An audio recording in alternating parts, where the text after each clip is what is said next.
اللہم صلی علی محمد بقدر حسنہ و جمالہ و فضلہ و کمالہ و جودہ و نوالہ و صحبہ و آلہ و بارک وسلم۔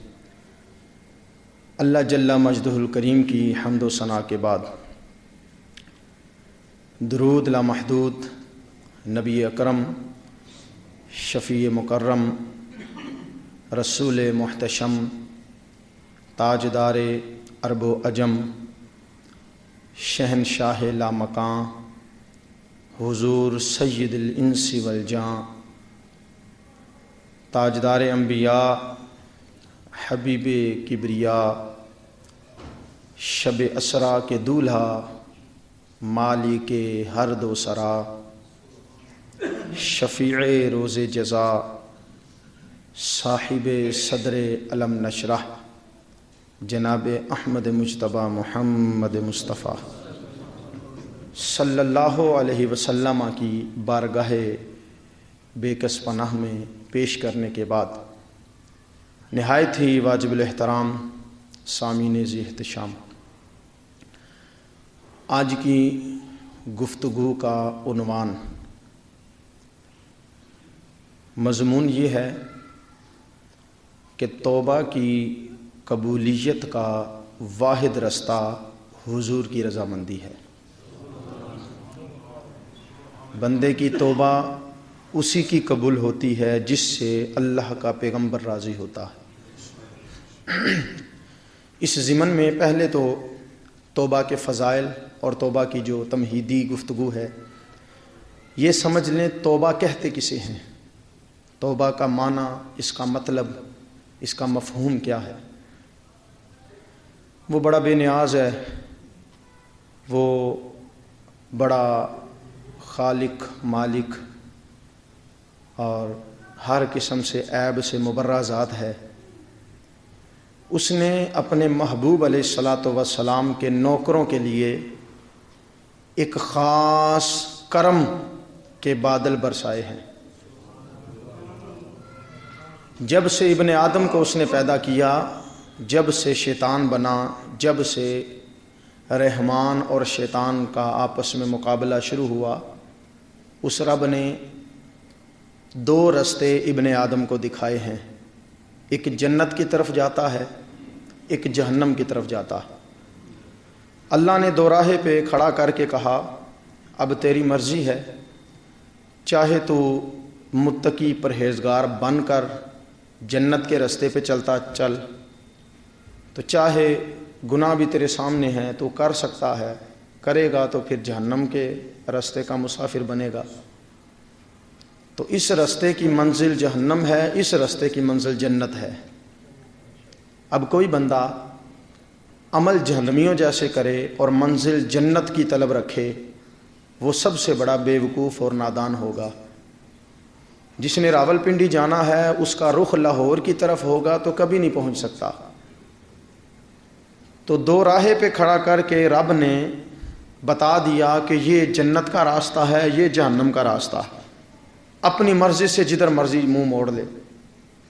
انسان جب پیدا ہوتا ہے، حضور فرماتا ہے کل مولود علی الفطرہ، ہر شخص پاکیزگی میں پیدا ہوتا ہے، گناہوں سے ستھرا ہوتا ہے، اس دوراہے پہ کھڑا ہوتا ہے۔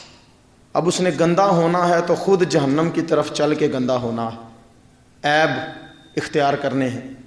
یا اللہ، ایک بندہ ساری زندگی جہنم کی طرف منہ کر کے چلتا رہے، بڑی توجہ چاہتا ہوں آپ کی، ذرا غور کرنا بات پر۔ یا اللہ، ایک بندہ ساری زندگی جہنم کی رستے کا مسافر رہا ہو، چلتے چلتے چلتے چلتے جہنم کے قریب آ گیا ہو، اب اس کا جی چاہتا ہو کہ میں جنتیوں والے عمل کروں، اب اس کا جی چاہتا ہو کہ میری منزل کوئی اور ہو جائے اور رستہ بدل جائے، تو یا اللہ کوئی درمیان میں یو ٹرن بھی رکھا ہے کہ نہیں رکھا؟ کوئی رستہ چہرہ پلٹنے کے لیے، کوئی رستہ بھی درمیان میں، کوئی رستے کی روڈ کی بنی ٹوٹی بھی رکھی ہے کہ نہیں گزرنے والوں کے لیے؟ اللہ فرماتا ہے یہ یو ٹرن کا یہاں چکر وکر ہی کوئی نہیں، تو جس منزل پہ پہنچ کر دل میں ندامت اختیار کرے گا اور جنت کے راستے پہ چلنے کی خواہش رکھے گا، یو ٹرن تو بڑی دور کی بات ہے، اگر یو ٹرن ہوتا پھر تجھے چل چل کے پھر واپس آنا پڑتا، میں وہیں سے اٹھا کے پھر تجھے دوراہے پہ کھڑا کر دوں گا۔ فرمایا وہیں سے اٹھا کر، دیکھیں نا، بندہ یہاں سے روڈ کراس کرنے کے لیے جتنا یو ٹرن کی طرف بڑھ کے جائے گا، کراس کر کے پھر اتنا ہی سفر واپس بھی تو کرنا پڑے گا نا اسے۔ اللہ فرماتا ہے واپسی کے سفر کے چکروں میں تجھے نہیں ڈالوں گا، جس جگہ پہ پہنچ کر تیرے دل میں توبہ کی امید پیدا ہو گئی، میری رحمت کی امید پیدا ہو گئی، وہیں سے اٹھا کر تجھے جنت کے راستے پہ لگا دوں گا۔ اس کی وجہ یہ ہے کہ اس کو یوں سمجھے، چلے میں سادہ مثال عرض کر دیتا ہوں۔ دنیا کی عدالت میں جب بندہ پھنس جائے، کسی جرم میں، کسی الزام میں بندہ قابو آ جائے اور گواہیاں اس کے حق میں نکل آئیں اور اس کے مدعی کمزور ہوں، ثبوت اور کیس اس کی طرف مضبوط زیادہ ہو، تو عدالت اسے باعزت بری کرتی ہے۔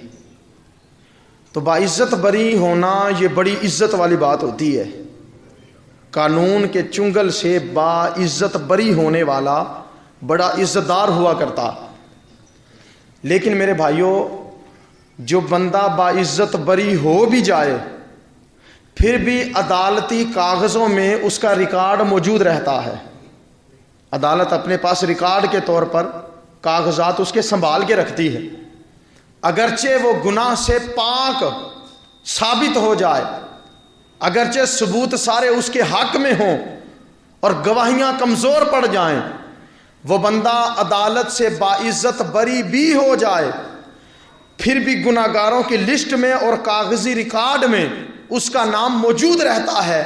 لیکن اللہ کی عدالت اتنی بلند و بالا عدالت ہے، اللہ فرماتا ہے میری عدالت کا جو مجرم ہوتا ہے جب گناہ سے صدقے دل سے توبہ کر لیتا ہے تو میں وہ کاغذ ہی جلا دیتا ہوں جس میں اس کا عیب کا ریکارڈ موجود ہو۔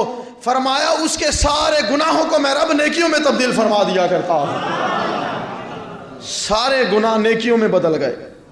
ایک یہ ہے کہ وہ گناہ معاف کرے، یہ اور بات ہے، اور ایک یہ ہے وہ گناہوں کو نیکیوں میں تبدیل کر دے۔ یہ بڑا فضل ہے مالک کا۔ اللہ فرماتا ہے تیرے گناہ نیکیوں میں بدل دوں گا۔ اور یہ بھی یاد رہے کہ ہر نبی کی امت کے لیے توبہ کے الگ الگ قانون رکھے ہیں اس نے۔ میں قرآن کی آیت آپ کے سامنے پڑھنے لگا ہوں، آپ نے بڑی توجہ کے ساتھ سننی ہے انشاءاللہ۔ جو میں نقطہ لے کے آیا ہوں امید ہے کہ آپ کو پہنچانے میں کامیاب رہوں گا۔ یہ بات یاد رکھیے گا، یہ جو 30-40 منٹ جو خطاب ہوتا ہے، اگر پورے خطاب میں کوئی ایک نقطہ بھی میں آپ کو نیا سمجھانے میں کامیاب ہو جاؤں تو آپ کی بھی آخرت بن جائے گی، میری بھی آخرت کا سامان ہو جائے گا۔ ضروری نہیں 40 منٹ نئے نقطے ہر موضوع پہ بات کروں، کوئی ایک بات ہی نہیں آپ کے پلے پڑ جائے تو انشاءاللہ ہماری محفل کامیاب ہو گئی۔ بڑی توجہ چاہتا ہوں آپ کی۔ حضرت موسیٰ علیہ السلام کی قوم نے شرک کیا، توجہ ہے سب کی۔ حضرت موسیٰ علیہ السلام کی قوم نے شرک کیا، وہ جو بچھڑے کو انہوں نے بت بنا کر اس میں جو مٹی ڈالی تھی سامری جادوگر نے، حضرت جبریل کے گھوڑوں کے سموں سے لگنے والی جو مٹی تھی، سورہ بقرہ میں اس کی تفصیل موجود ہے، اس نے ڈالی تو وہ بچھڑے سے بولنے کی آواز آئی۔ موسیٰ علیہ السلام اس وقت 40 دن کے لیے کوہ طور پہ چلے گئے تھے تورات لینے کے لیے، ادھر قوم اکیلی رہ گئی۔ سامری جادوگر نے وہ بچھڑے کو بلوانا شروع کیا تو کہا دیکھو یہ تمہارا خدا ہے، یہ تمہارا رب ہے۔ تو انہوں نے شرک شروع کر دیا، اس کو خدا ماننا شروع کر دیا۔ حضرت موسیٰ علیہ السلام جب واپس پلٹے، تو میں صرف اشارہ کر رہا ہوں، واقعہ بڑا تفصیلی ہے، واپس پلٹے تو آپ نے اپنی قوم کو سمجھایا، قوم پر عتاب فرمایا، تو قوم توبہ کی طرف آئی۔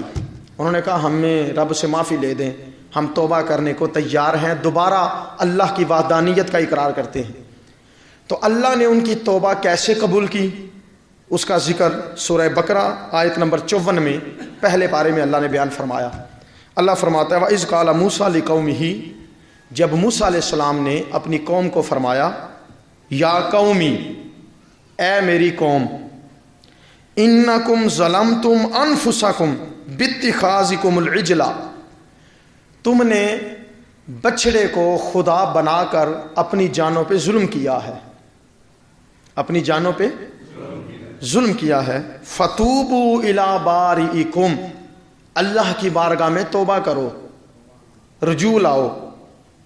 اور توبہ کیا تھی ان کی؟ قرآن کے لفظ ہیں فَاقْتُلُوا أَنفُسَكُمْ، ایک دوسرے کو قتل کرو، ایک دوسرے کو قتل کرو۔ ذَلِكُمْ خَيْرٌ لَكُمْ عِنْدَ بَارِئِكُمْ، تمہارے رب کے نزدیک تمہاری توبہ کا یہ بہترین طریقہ ہے۔ کون سا طریقہ؟ ایک دوسرے کو قتل کرو۔ اور تاریخ گواہ ہے، احادیث میں تفاسیر میں موجود ہے قرآن کی، کہ حضرت موسیٰ کی قوم آپس میں لڑنا شروع ہو گئی اور ایک دوسرے کو قتل کیا۔ جب وہ ایک دوسرے کی گردنیں اڑا رہے تھے تو اللہ کے نبی حضرت موسیٰ علیہ السلام نے رب کی بارگاہ میں عرض کی، مولا تیری بے نیازی ہے، تیرا کرم ہے کہ تو توبہ قبول کرنے کو تیار ہے، لیکن یہ کیسی توبہ ہے کہ سزا کے بعد تو معاف کر رہا ہے۔ یاد رکھیے گا، سزا بھی ہوئی، سزا دینے کے بعد رب نے معاف کیا۔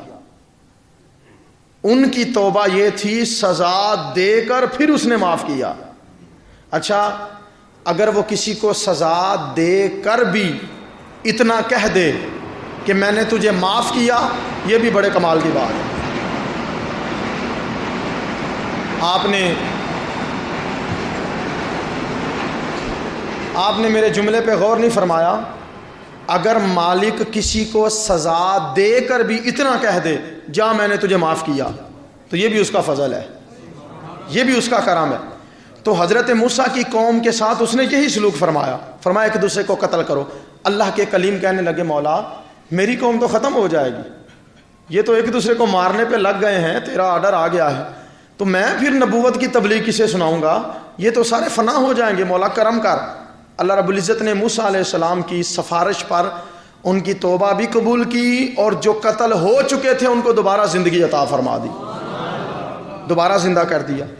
لیکن میں جو پوائنٹ اس میں سے نکالنا چاہتا ہوں، توجہ کرنا، حضرت موسیٰ علیہ السلام اللہ کے کلیم ہیں، وہ اللہ کے لاڈلے پیغمبر ہیں، اور اتنی جرت والا نبی ہے، ہاتھ مارتا ہے تو اسرائیل جیسے جلیل القدر فرشتے کی آنکھ نکال کے رکھ دیتا ہے۔ وہ اتنا جلال والا، اتنے کمال والا، اتنی رفعت والا، اتنی بلندی والا، اتنی عظمت والا پیغمبر ہے، رسول ہے، نبی ہے۔ اس کی قوم گناہ کرتی ہے، اللہ فرماتا ہے توبہ تب قبول کروں گا جب سزا دے دوں گا۔ سزا دینے کے بعد وہ توبہ کا اعلان فرماتا ہے۔ میرے نبی نے ہاتھ اٹھائے رحمت والے، مولا میری امت پر کرم کے پردے رکھ۔ رب نے کہا سونیا جتنا پیار تجھ سے کرتا ہوں تیرے صدقے میں تیری امت سے بھی تو کرنا پڑے گا۔ فرمایا تیری امت پر کرم کی حد کر رہا ہوں۔ مولا کیا؟ فرمایا موسویوں کی توبہ یہ تھی، سزا بھی دی ہے، توبہ بھی کی ہے، سزا بھی دی ہے، معافی بھی دی ہے، سزا بھی دی ہے، پھر معافی کا اعلان کیا ہے۔ تیرا امتی 70-80 سال کی عمر بھی گزار دے، گناہ صغیرہ بھی کرتا رہے، گناہ کبیرہ بھی کرتا رہے، چوری بھی کرتا رہے، زنا بھی کرتا رہے، ڈاکہ بھی ڈالتا رہے، قتل بھی کرتا رہے، اے مصطفیٰ تیرا امتی زمانے کا پاپی ہو، مجرم ہو، بدکار ہو، سیاکار ہو، ساری زندگی گزار کر اسے سزا دینے کی نوبت نہیں آئے گی۔ ایک دفعہ پلٹ کے دیکھے اور اپنی زبان سے یہ جملہ نکال دے، مولا مجھے محمد کے وسیلے سے معاف کر دے، میں رب سارے گناہوں کو معاف فرما دوں گا۔ صلی اللہ علیہ وسلم فرمایا وہ اور ہیں، ان کو سزائیں دے کر معافی کا اعلان کرتا ہوں۔ آپ سمجھیں اس بات کو، قرآن کی آیت میں نے پڑھ کے سنائی آپ کو۔ حضرت موسیٰ کی امت، انہوں نے توبہ کرنے کا ارادہ کیا، رب نے کہا سزا دینے کے بعد معافی دوں گا۔ اور حضور کی امت ایک دفعہ بندہ کہے یا اللہ معاف کر دے، اللہ فرماتا ہے فرشتوں سارے عیب صاف کر دو، اس کے سارے گناہ معاف کر دو، اللہ کھاتے ہی سارے صاف فرما دیتا۔ یہ موسویوں کی توبہ تھی اور یہ محمدیوں کی توبہ صلی اللہ علیہ وسلم۔ اگلی آیت سنیے، سورہ تحریم ہے، آیت نمبر 8، پارہ نمبر 28۔ خالق کائنات جل وعلا ارشاد فرماتا ہے، یا ایھا الذین آمنوا توبو الی اللہ توبۃ نصوحا، اے ایمان والو اللہ کی طرف ایسی سچی توبہ کرو کہ دوبارہ گناہ کرنا مشکل بن جائے۔ دوبارہ گناہ کرنا، ذرا یہ بھی یاد رکھیے گا توبہ کے 3 درجے ہیں۔ کتنے؟ ایک توبہ ہوتی ہے کفر سے اسلام کی طرف، جب بندہ کفر سے توبہ کر کے معافی مانگ کے کلمہ پڑھ لیتا ہے تو اسے اسلام کی توفیق مل جاتی ہے، اور کلمے کی برکت سے اس کے کفر کے سارے گناہ اللہ مٹا دیتا۔ ایک توبہ ہے کفر سے اسلام کی طرف، اور ایک توبہ ہے گناہ سے نیکی کی طرف۔ ایک تو یہ ہے بندہ کافر ہو تو پھر کہے یا اللہ مجھے معاف کر دے، کلمہ پڑھ لے، اللہ اسے معاف کر دیتا ہے، اسلام میں داخل فرما دیتا۔ اور ایک توبہ یہ ہے مسلمان تو تھا لیکن گناہگار تھا، بدکار تھا، اس نے کہا یا اللہ مجھے معاف کر دے، گناہ سارے مٹا دے، میں نیکی کی طرف آنا چاہتا ہوں، تو اللہ تعالیٰ اس کے گناہ مٹا کر اسے نیکی کی توفیق دیتا۔ اور ایک توبہ یہ ہے کہ بندہ نیک بھی ہو، متقی بھی ہو، پرہیزگار بھی ہو، زاہد بھی ہو، عابد بھی ہو، عالم بھی ہو، گناہ اس کے پلے میں نہ ہو، پھر کہے توبہ کرتا ہوں یا اللہ مجھے معاف کر دے، تو اللہ تعالیٰ اس کے درجوں کو بلندی فرما دیتا۔ یہ 3 درجے ہیں توبہ کے، کفر سے گناہ کی طرف توبہ، اور کفر سے اسلام کی طرف توبہ، گناہ سے نیکی کی طرف توبہ، اور پھر درجات کی ترقی کے لیے توبہ۔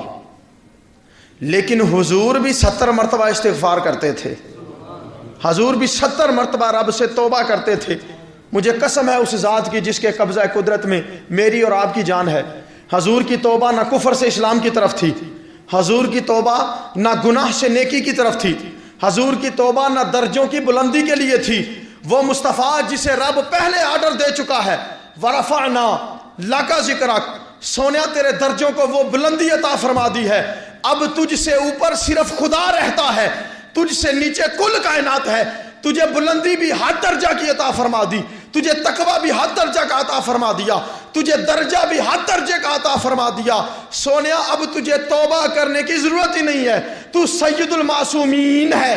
مولا پھر مصطفیٰ کو توبہ کرنے کے حکم تو قرآن میں خود دیتا ہے، فرمایا توبہ کے 3 درجے ہیں، جو کافر توبہ کرے اسے اسلام کی توفیق دیتا ہوں، جو گناہگار توبہ کرے اسے نیکی کی توفیق دیتا ہوں، جو متقی توبہ کرے اس کے درجات کو بلندی دیتا ہوں۔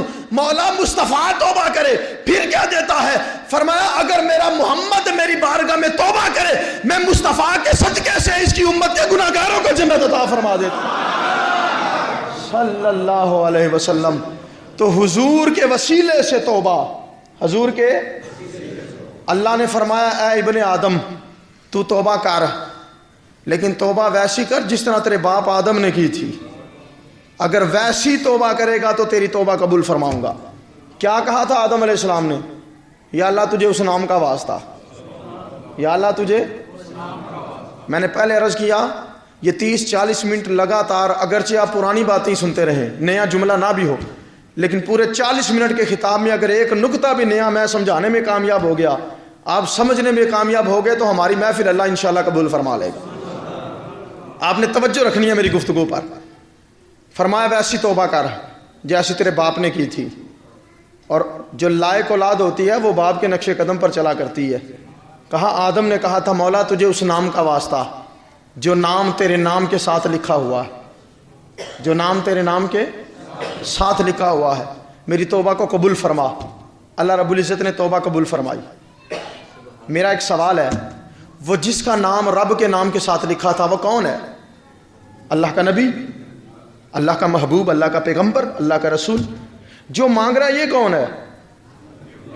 یہ بھی اللہ کا نبی ہے، یہ بھی اللہ کا رسول ہے، یہ بھی اللہ کا پیغمبر ہے، یہ بھی اللہ کا خلیفہ بن کے دنیا میں تشریف لایا ہے۔ جو مانگ رہا ہے یہ بھی نبی، جس کے نام سے مانگ رہا ہے وہ بھی نبی۔ فرمایا ہے تو بھی نبی، ہے وہ بھی نبی، لیکن نبی کے درجے میں فرق رکھا ہے میں نے۔ فرمایا میں امت کو، مخلوق کو سبق دینا چاہتا ہوں، اگر نبی بھی مجھ سے مانگے تو مصطفیٰ کے وسیلے کے بغیر نہیں دیتا، تم امتی ہو کر مصطفیٰ کے وسیلے کے بغیر کیسے مانگ سکتے ہو؟ فرمایا مصطفیٰ کے وسیلے سے تمہیں عطا فرمایا۔ مصطفیٰ کے وسیلے سے عطا فرمایا. فرمایا ایسی توبہ کرو کہ اس کے بعد توبہ کا جو ہے گناہ کا ارادہ کرنا محال اور ناممکن ہو جائے. ایک بات یاد رکھیے گا، جو پوائنٹ میں نے شروع میں کہا تھا دوبارہ دہراتا ہوں، توبہ قبول ہونے کا ایک ہی ذریعہ حضور کی رضامندی ہے. حضور کی، بندہ ڈائریکٹ کہے گناہ کی ہے اس کے، نافرمان ہے رب کا، پاپی مجرم سیاکار ہے خدا کا، اور بندہ گھر میں بیٹھ کے کہتا رہے یا اللہ مجھے معاف کر دے، یا اللہ مجھے معاف کر دے، یا اللہ مجھے معاف کر دے. اللہ فرماتا ہے کوئی معافی نہیں. کوئی، بڑی توجہ چاہتا ہوں آپ کی، ذرا ذوق سلامت رکھیے گا. اللہ فرماتا ہے کوئی معافی نہیں. یا اللہ گناہ تیرے کیے ہیں، جرم تیرے کیے ہیں، پاپ تیرے کیے ہیں، نافرمانی تیری کی ہے، مولا تیری راہ سے بھٹک گئے، تیرے حکم پر عمل کرنا چھوڑ دیا، تو معافی بھی تو تجھ سے بنتی ہے. یا اللہ معاف کر دے، یا اللہ معاف کر دے، یا اللہ معاف کر دے. اللہ فرماتا ہے ہٹ جا، کوئی معافی نہیں تیرے لیے. چلو میں یہیں اس بات کو روک کر ایک مثال سے یہ بات واضح کرتا ہوں، انشاءاللہ آپ کا ذوق تازہ ہوگا. شیطان نے سجدہ نہیں کیا آدم کو، مردود ہو گیا، لعنتی ہو گیا. اللہ رب العزت کے نبی حضرت نوح علیہ السلام کے پاس آیا، حدیث میں موجود ہے، حضرت نوح کے پاس آیا، آگے کہتا ہے اے نوح علیہ السلام، میں اللہ کا مردود اور لعنتی بن چکا تھا، اب تھوڑی سی میری عقل ٹھکانے لگ گئی ہے. پہلے فرشتوں پہ راج کرتا تھا، اب انسان بھی میری باتیں کوئی نہیں مانتے. تو ایسا کر اے نوح علیہ السلام، آپ ایسا کیجئے، اللہ کی بارگاہ میں سفارش کیجئے، یا اللہ ابلیس کو معاف کر دے. یا اللہ ابلیس کو چاہیے تھا نا اللہ معاف کر دیتا، کیونکہ اس نے گناہ نافرمانی رب کی ہے، تو ڈائریکٹ رب سے معافی مانگ رہا ہے اللہ معاف کر دے. لیکن آئیے میں حدیث نکال کے دکھاؤں گا آپ کو. میرے نبی فرماتے ہیں، اللہ کے نبی حضرت نوح علیہ السلام نے رب سے کہا مولا ابلیس کو معاف کر دے. اللہ نے فرمایا میں تیار ہوں معافی کے لیے، لیکن ایک شرط ہے، ابلیس کو جا کے کہے آج بھی آدم کی قبر کو سجدہ کر دے. آج بھی آدم کی قبر کو جا کے سجدہ کر دے، میں معافی کے لیے تیار ہوں. میرا سوال یہ ہے یار، شیطان بنا تھا رب کی نافرمانی کر کے، اللہ کا حکم نہیں مانا، اس نے کہا سجدہ کرو، اس نے انکار کر دیا، تو معافی رب سے مانگ رہا تھا، اللہ توبہ قبول کر لیتا.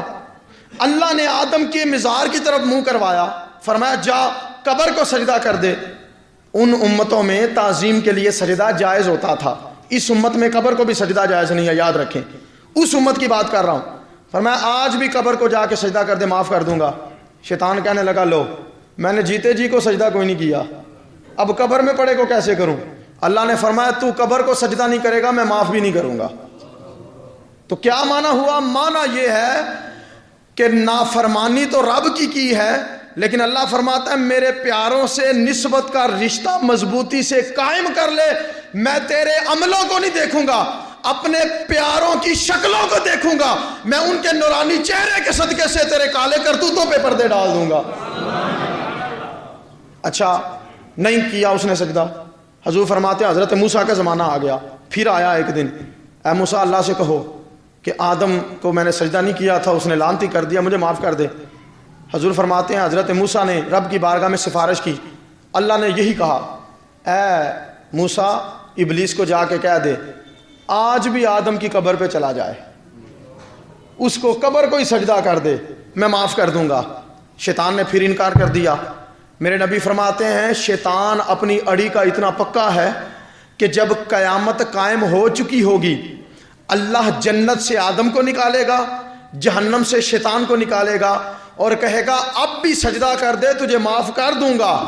حضور فرماتے شیطان کے مقدر میں پھر بھی سجدہ نہیں ہوگا، پھر بھی وہ معاف نہیں کرے گا، پھر بھی وہ سجدہ نہیں کرے گا. تو دوستو گناہ تو اس کے کیے تھے، سجدے آدم کو کروا رہا ہے، پھر معافی کی شرطیں رکھ رہا ہے.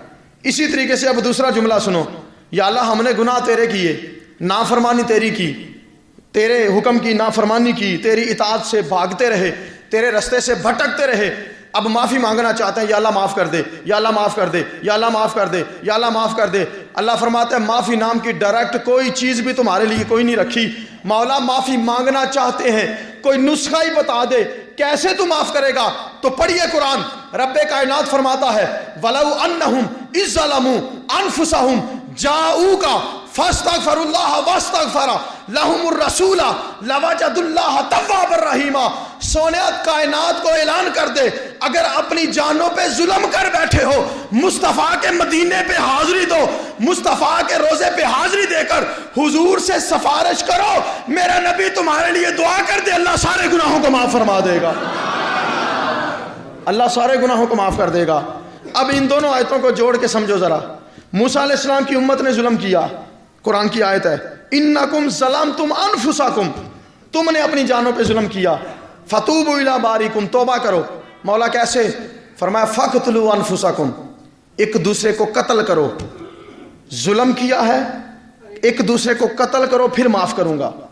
ادھر حضور کی امت کو اللہ کہتا ہے ظلم کیا ہے, مصطفیٰ کے روزے پہ آ جا. ہمیں یہ کوئی نہیں کہا کہ قتل کرو ایک دوسرے کو.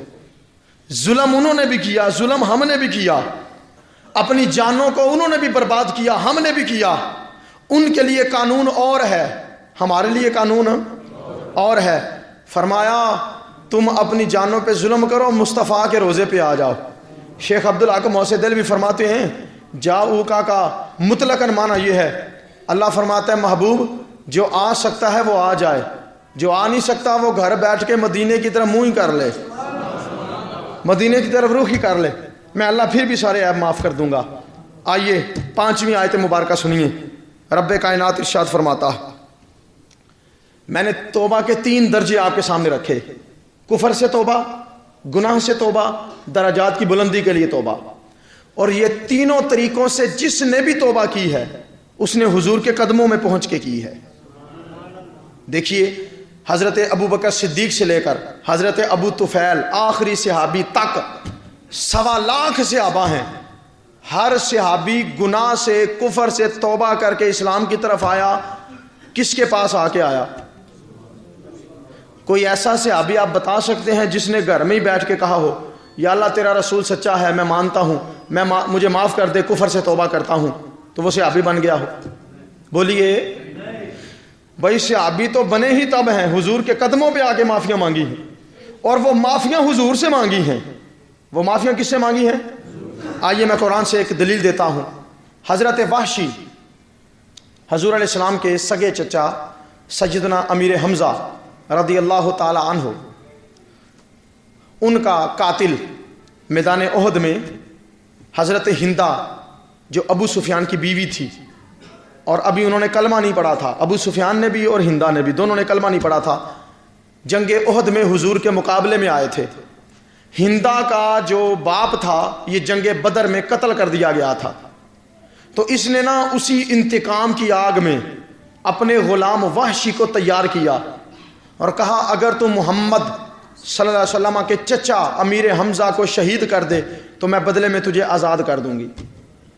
اب یہ وحشی, ہندا, ابو سفیان, یہ تینوں حضور کے چچا کے تعاقب میں بیٹھے ہوئے تھے شہید کرنے کی غرض سے. حتیٰ کہ وحشی جو ہے یہ تیر اور نیزہ لے کر ایک پتھر کی اوٹ میں بیٹھا ہوا تھا چھپ کر. حضرت امیر حمزہ لڑتے لڑتے جب پتھر کے قریب پہنچے, یہ یکدم سے نکلا اور دھوکے سے اس نے حضرت امیر حمزہ کے سینے میں نیزہ مار دیا. وہ سینے سے آر پار ہو گیا نیزہ. حضرت امیر حمزہ رضی اللہ تعالیٰ عنہ کلمہ شہادت پڑھتے ہوئے زمین پہ تشریف لے آئے اور آپ کی روح نکل گئی. پھر ہندا آگے بڑھی, اس نے حضرت امیر حمزہ کی انگلیاں کاٹی, آپ کی آنکھیں نکالی, آپ کی زبان کاٹی, اور سارے جسم کے اعضاء کو کاٹ کر ان کا ہار بنا کر اپنے گلے میں ڈالا, اور سینے میں خنجر مارا اور کلیجہ نکال کے اپنے دانتوں میں ڈال کے کلیجہ چبا گئی حضور کے چچا کا. حضور بڑے غمگین تھے حضرت امیر حمزہ کی شہادت پر. قتل کس نے کیا؟ وحشی نے. بولیے کس نے؟ وحشی نے قتل کیا. اب فتح مکہ کا موقع ہے, یہی وحشی حضور کی خدمت میں پہنچتا ہے جو سگے چچا کا قاتل ہے. حضور کی خدمت میں پہنچا, آ کے کہا اے محمد صلی اللہ علیہ وسلم یہ بتائیے اگر میں سچے دل سے توبہ کر لوں اور کفر سے اسلام کی طرف آ جاؤں اللہ مجھے معاف کر دے گا؟ حضور نے فرمایا تو آ, گارنٹی میں دیتا ہوں. تھوڑا اونچی آواز سے بولیے ذرا, تو آ, گارنٹی میں دیتا ہوں. اچھا, اس نے اپنے تحفظات پیش کرنے شروع کر دیے. قرآن کی آیت ہے سورہ فرقان آیت نمبر 68 پارہ نمبر 19. وہ کہنے لگا میری توبہ کیسے قبول ہوگی حالانکہ آپ کا رب کہتا ہے والذین لا يدعون مع اللہ الہا آخر ولا يقتلون النفس التي حرم اللہ الا بالحق ولا يزنون. وہ لوگ جو اللہ کے سوا کسی کو پکارتے نہیں، پوجتے نہیں، شرک نہیں کرتے اور کسی جان کو ناحق قتل نہیں کرتے اور زنا نہیں کرتے. وَمَن يَفْعَلْ ذَلِكَ يَلْقَ أَثَامًا. جو ان تینوں میں سے کوئی بھی کام کرے اللہ اسے دگنا عذاب چکھائے گا. وحشی کہنے لگا اے محمد صلی اللہ علیہ وسلم میں نے تو یہ تینوں کام کیے ہوئے ہیں. توجہ ہے آپ سب کی، ذرا جاگیے گا، میری طرف دیکھیے گا، بڑا ذوق زندہ رکھ کے سنیے گا.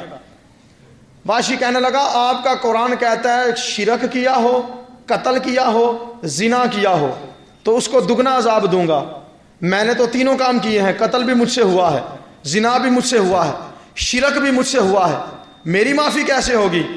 ادھر حضور کے قدموں میں پہنچ کر اس نے یہ تحفظات منوانے شروع کیے، ادھر میرے نبی نے رب کی بارگاہ میں دعائے رحمت کے لیے ہاتھ اٹھائے، کہا مولا وحشی آیا ہے، اسلام میں آنا چاہتا ہے، مصطفیٰ کی غلامی میں آنا چاہتا ہے، مولا کرم فرما، اس کے لیے آسانیاں پیدا فرما. اللہ نے قرآن کی دوسری آیت اتار دی. رب کائنات نے سورہ فرقان کی آیت نمبر 59 میں فرمایا الا من تاب وآمن وعمل عملا صالحا فاولئک یبدل اللہ سیئاتہم حسنات. فرمایا سونیا اس کو بتا دے ان تینوں میں سے کوئی بھی کام کرے میں اسے عذاب چکھاؤں گا، مگر جس نے تینوں کام کیے ہوں پھر توبہ کر لے، ایمان لے آئے، عملوں کو درست کر لے، میں اللہ اس کے سارے گناہوں کو نیکیوں میں تبدیل فرما دوں گا. سارے گناہوں کو نیکیوں میں بدل دوں گا.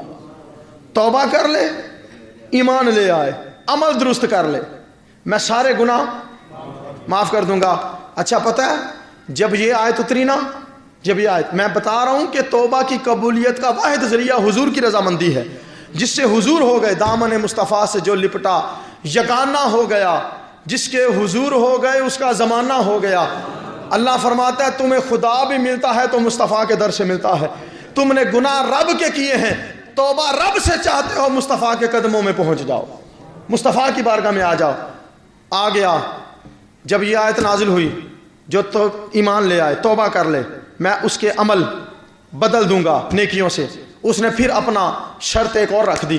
اس نے کہا حضور اس میں تو یہ ہے کہ جو کفر سے پہلے گناہ ہوئے ہیں یہ تو ان کی بات ہے نا، اللہ ان کے عملوں کو نیکیوں میں بدلے گا. اگر کلمہ پڑھنے کے بعد مجھ سے کوئی گناہ ہو جائے،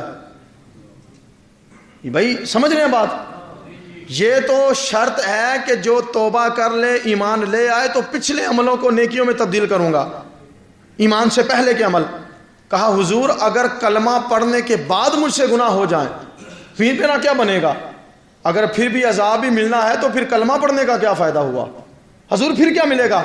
حضور نے پھر دعا کے لیے ہاتھ اٹھائے، کہا مولا کرم فرما، یہ آنا چاہتا ہے اسلام میں، دروازے کھول. رب کائنات نے تیسری آیت نازل فرمائی. ایک بندے کو کلمہ پڑھوانا ہے، 4 آیتیں نازل ہو رہی ہیں. یہ حضور کی رحمت کا حصہ ملا اس کافر کو. کہا مولا کرم فرما. اللہ نے تیسری آیت نازل فرمائی. فرمایا سونے اسے کہہ دے ان اللہ لا یغفر الذنوب ان اللہ لا یغفر ان یشرک بہ ویغفر ما دون ذلک لمن یشاء. کلمہ پڑھنے کے بعد اگر کوئی شرک کرے گا تو میں اسے معاف نہیں کروں گا، اس کے علاوہ جسے چاہوں گا میں معاف فرما دوں گا، جسے چاہوں گا میں. اچھا واشی پھر بیٹھ گیا شرط لے کر. اس نے کہا حضور دیکھیے نا، اللہ کہتا ہے جسے چاہوں گا معاف کروں گا، تو اگر اللہ نے مجھے معاف کرنا چاہا ہی نہ،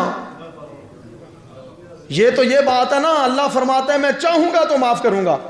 سونیا اگر مجھے کیسے پتا چلے گا اللہ مجھے معاف کرنا چاہتا بھی ہے کہ نہیں؟ تو پھر میرا کام تو وہی رہ گیا، کلمہ پڑھنے کا کیا فائدہ ہوا؟ حضور نے چوتھی مرتبہ دعا کے لیے ہاتھ اٹھائے. مولا وحشی آیا ہے، مصطفیٰ کا نوکر بننا چاہتا ہے، مصطفیٰ کے غلاموں میں اضافہ کرنا چاہتا ہے، مولا کرم فرما، اس کے لیے توبہ کے دروازے کھول دے. اللہ نے چوتھی آیت نازل فرمائی. فرمایا سونے اس کو کہہ دے کل یا عبادی الذین اسرفوا علی انفسہم لا تقنطوا من رحمت اللہ ان اللہ یغفر الذنوب جمیعا. سونے اس وحشی کو بتا دے اے میرے بندو جو اپنی جانوں پہ ظلم کر کے بیٹھے ہوئے ہو، اللہ کی رحمت سے مایوس نہ ہونا، اللہ سارے گناہوں کو معاف فرمانے والا۔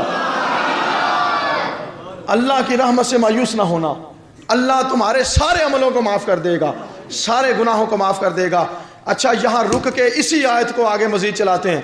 اللہ فرماتا ہے لا تقنطوا من رحمت اللہ، اللہ کی رحمت سے مایوس نہ ہونا۔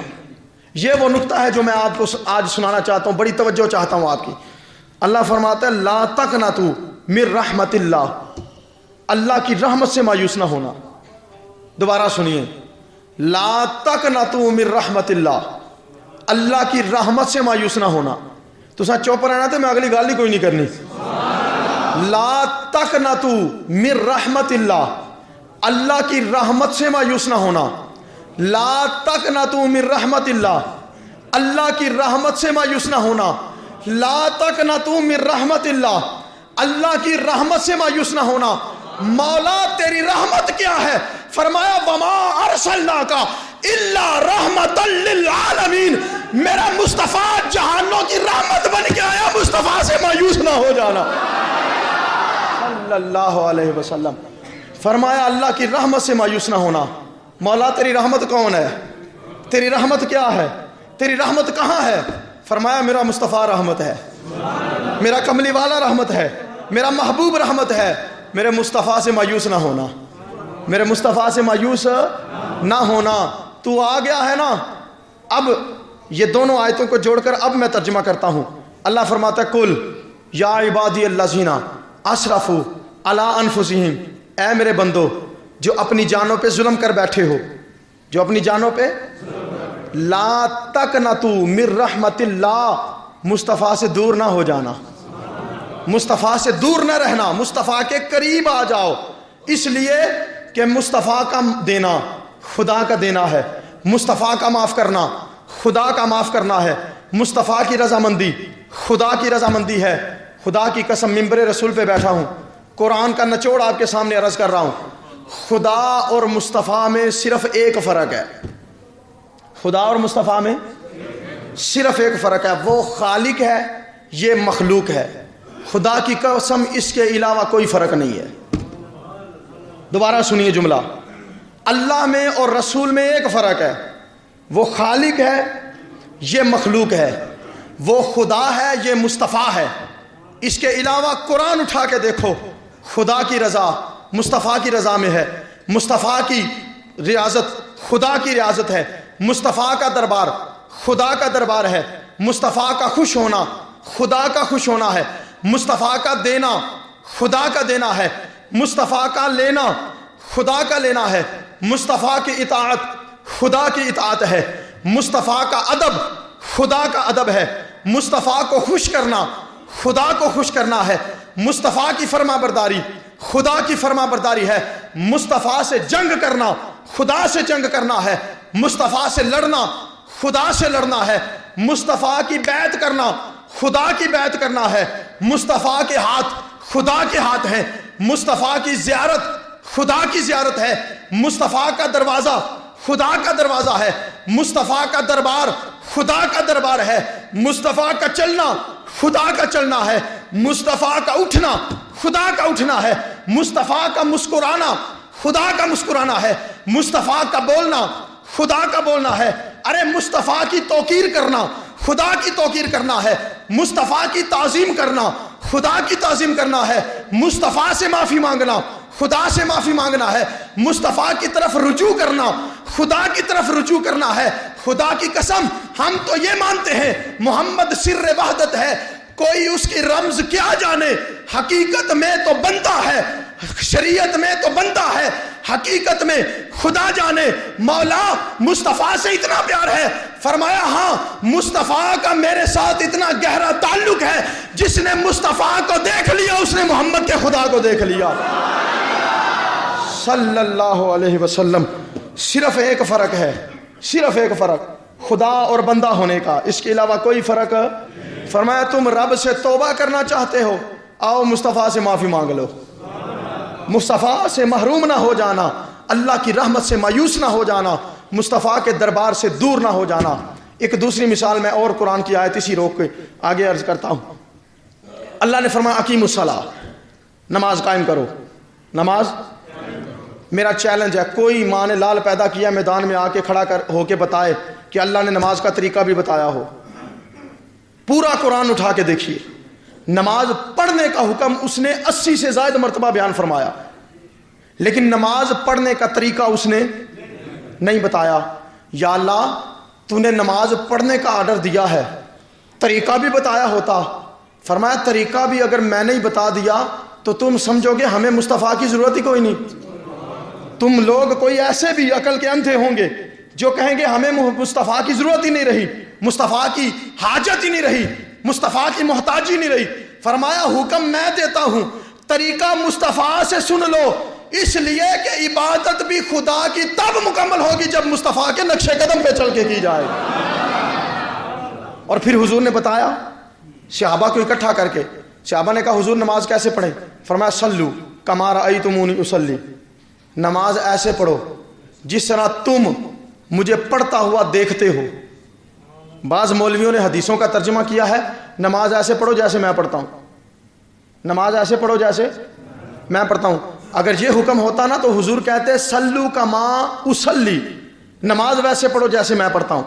لیکن جہاں کما رأیتمونی، نماز ویسے پڑھو جیسے تم مجھے دیکھتے ہو پڑھتا ہوا.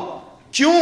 کہا اس لیے کائنات کا ولی ہو، غوث ہو، کتب ہو، ابدال ہو، زاہد ہو، عابد ہو، متقی ہو، پرہیزگار ہو، سارا زمانہ مل کر ایک سجدہ حسین جیسا نہیں کر سکتا. حسین کے نانے مصطفیٰ جیسی نماز کیسے پڑھے گا؟ فرمایا کوئی حسین جیسی نماز پڑھ کے دکھائے، جو حسین تک نہیں پہنچ سکتا وہ مصطفیٰ کی عبادت تک کیسے پہنچے گا؟ فرمایا ویسی نہ پڑھو جیسی میں پڑھتا ہوں، ویسی پڑھو جس طرح پڑھتا ہوا تم مجھے دیکھتے ہو، جس طرح پڑھتا ہوا تم مجھے دیکھتے ہو. دوستو آج کے عنوان کا جو پوائنٹ ہے وہ یہی ہے، اللہ سے توبہ کرنا چاہتے ہو حضور کو راضی کرو. اللہ سے توبہ کرنا چاہتے ہو حضور کو. اللہ فرماتا ہے رب کی رحمت سے مایوس نہ ہونا، مصطفیٰ سے دور نہ ہونا، مصطفیٰ کے دربار سے دور نہ ہونا، مصطفیٰ سے منہ نہ موڑ دینا. اس لیے اگر وہ ناراض ہو جائے، اگر میں بڑی احتیاط سے بات کرنے لگا ہوں، اگر اللہ ناراض ہو جائے تو اس کا حل ہے، اس کا حل قرآن و حدیث کا نچوڑ بتا رہا ہوں. رب ناراض ہو جائے، رب روٹھ جائے تو اس کو منانے کا حل ہے. رب ناراض ہو جائے تو مصطفیٰ کے قدموں میں بیٹھ جاؤ، حضور کو راضی کر لو. اور اگر حضور ہی ناراض ہو جائیں، اگر حضور کسی سے منہ موڑ دیں تو جس نے اسے منانا تھا وہ تو خود روٹھا بیٹھا ہے، پھر کون منائے گا؟ تو اس لیے رب ناراض ہو جائے اس کا حل ہے، مصطفیٰ ناراض ہو جائے اس کا حل کوئی نہیں. اس لیے عاشق لوگ کہتے ہیں ہم نمازیں لتروں سے بچنے کے لیے نہیں پڑھتے. کئی مولویوں کی یہ بھی تلقین ہے نا، تبلیغ ہے، نماز نہ پڑھو گے جہنم میں جاؤ گے، نماز نہ پڑھو گے لتر پڑھیں گے، نماز نہ پڑھو گے مار پڑے گی. وہ اللہ کے عذاب سے انکار نہیں، وہ قہار ہے، جبار ہے، وہ عذاب کو پیدا کرنے والا ہے، اس سے کوئی انکار نہیں. عذاب کا مطلقاً انکار کرنے والا کافر ہے. ہم مسلمان ہیں الحمدللہ، عذاب کا انکار نہیں کرتے. لیکن خدا کی قسم عشق والوں کے جملے بھی سنو. ہم نمازیں اس لیے نہیں پڑھتے کہ مار سے بچ جائیں، ہم نمازیں اس لیے پڑھتے ہیں ہمیں پتہ ہے جب ہم سجدہ کرتے ہیں مصطفیٰ کی آنکھیں ٹھنڈی ہو جاتی ہیں، حضور کی آنکھوں کو ٹھنڈک پہنچتی ہے. خدا ناراض ہو جائے تو اس کا حل ہے مصطفیٰ کو راضی کرو. اور اگر حضور ناراض ہو جائیں تو پھر کچھ پلے بندے کے نہیں رہتا. دعا ہے اللہ رب العزت ہم سب کو سیدھ کے دل سے کامل توبہ کی توفیق سے نوازے اور حضور کو راضی رکھنے کی ہمیں توفیق عطا فرمائے. حضور راضی کیسے ہوتے ہیں؟ حضور راضی کیسے ہوتا ہے پتہ ہے؟ ماں باپ ناراض ہوں تو حضور راضی ہوتے ہیں؟ بولیے، سارے بولیے. مجھے نکال کے دکھا دیجئے کسی حدیث میں کسی بابے نے کسی ضعیف حدیث میں روایت کیا ہو کہ ماں باپ ناراض ہوں تو حضور راضی ہو جائیں. بھائی حضرت علقمہ حضور کے اپنے صحابی، جان حلق میں اٹکی ہوئی تھی، حضور کی خدمت میں صحابی آئے، حضور اس کی جان اوکھی ہو گئی یا نکلتی نہیں. فرمایا اس کی ماں کو بلاؤ. ماں کو بلایا، بوڑھی ماں تھی. فرمایا تیرا بیٹا کیسا ہے؟ کہا حضور متقی ہے، پرہیزگار ہے، ولی ہے. فرمایا یہ بتا تیرے ساتھ کیسا ہے؟ اس نے کہا حضور میں ناراض ہوں. فرمایا جب تو ناراض ہے تو مصطفیٰ اسے آگ لگائے گا. حضور نے لکڑیاں اکٹھی کرنے کا حکم دیا، جلانے کا حکم دیا. دوستو جہنم جہنم یہ برا انجام نہیں ہے، یاد رکھیے گا، میں بڑی احتیاط سے بول رہا ہوں، دوبارہ کہہ رہا ہوں، مسلمان جہنم میں چلا جائے تو یہ برا انجام نہیں، جہنم سے بھی بدتر انجام یہ ہے کہ اس کا مصطفیٰ اس سے ناراض ہو جائے، حضور اس سے منہ موڑ لیں۔ خدا کی قسم، ماں باپ ناراض ہوں، حضور راضی نہیں ہوتے، نماز چھوڑتا رہے، حضور راضی نہیں ہوتے، قرآن سے تعلق توڑ دے، حضور راضی نہیں ہوتے، بڑوں سے محبت نہ کرے، بڑوں کا ادب نہ کرے، حضور راضی نہیں ہوتے، چھوٹوں پر شفقت نہ کرے، حضور راضی نہیں ہوتے۔ خدا ناراض ہو جائے تو اس کا حل ہے، مصطفیٰ ناراض ہو جائے تو اس کا حل نہیں ہے۔ اللہ رب العزت ہم سب کو حضور کو راضی رکھنے کی توفیق سے نوازے۔ وما علینا الا البلاغ۔